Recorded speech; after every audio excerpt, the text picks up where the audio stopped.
Okay, so bibiyahe tayo pa uwi. Kukunin lang natin yung mga highlights dito sa biyahe na to.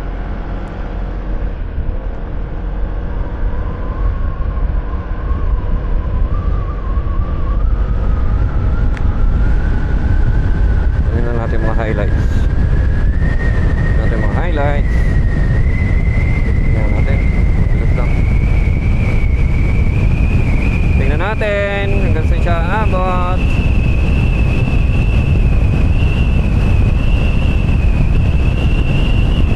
Wow, 113. So much easy.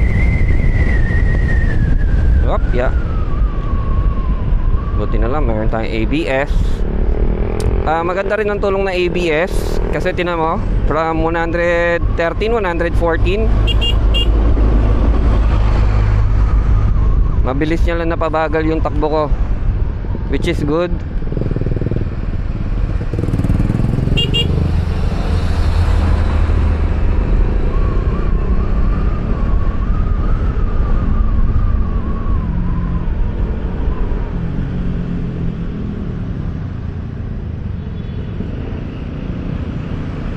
Sabado may traffic. Ano ba naman yan?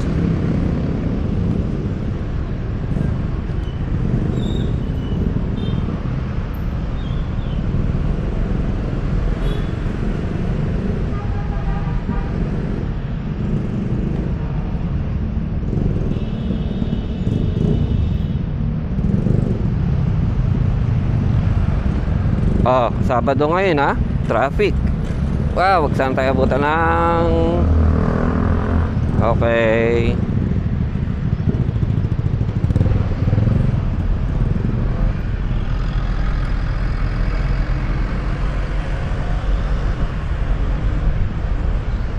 Sarap talaga na naka-scooter eh. Piga-piga ka lang. Tapos yung makina mo 4 valve. Ramdam mo rin yung engine brake nya. Kaya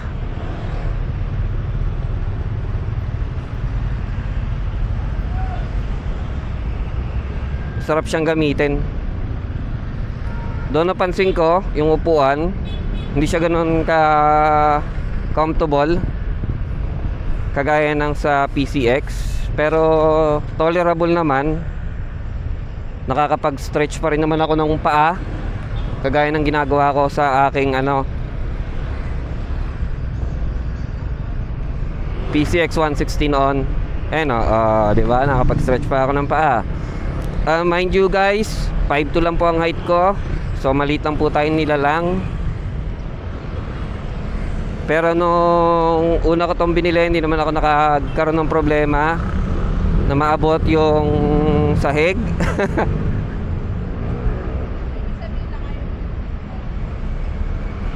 Bali ang seat height nito 755 mm, which is mas mababa compared sa PCX 160, which is 764.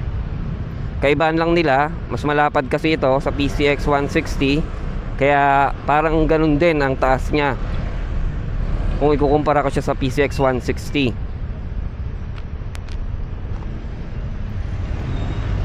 Tsaka ang hirap hanapan ito ng flat seat. Nakapag-try na ako ng dalawa hindi umuubra sa kanya. So ang best na lang talaga dito kung gusto nyong pababaan yung upuan is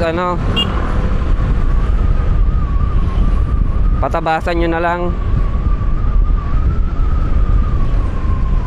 Pero hopefully sa katagalan may lalabas din na flat seat specific para sa motor na to.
Sa Sapote na tayo.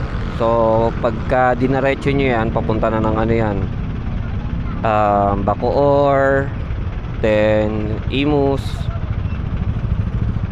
tapos Silang, then Tagaytay. Basta dire-diretso lang. Stop muna natin tong recording. Tuloy na lang natin mamaya pagka meron tayong magandang makukuhang video. Kung hindi pa kayo nakasubscribe, please subscribe. And kung nakatulong tong video, palike na lang din sa baba. Peace out.